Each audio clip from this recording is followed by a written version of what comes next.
आपण शिकणार आहोत मराठी मुळाक्षरांचे लिखाण। आपले मुळाक्षर आहे ट। ट टरबूज। बघूयात ट नेमका काढायचा कसा। पहिले एक उभी रेष काढायची। काढलेल्या उभ्या रेषेला जोडून एक अर्धगोल काढायचा। वर दिलेल्या उभ्या रेषेला जोडून एक आडवी रेष काढायची। तयार झाला ट। आता आपण याचा सराव करूयात।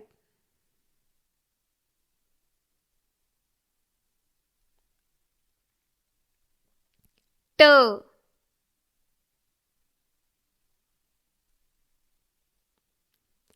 ट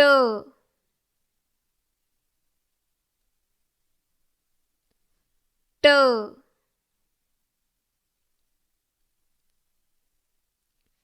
ट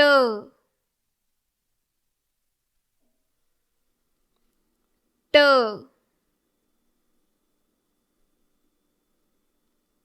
ट। तुम्ही पण याचा सराव करा।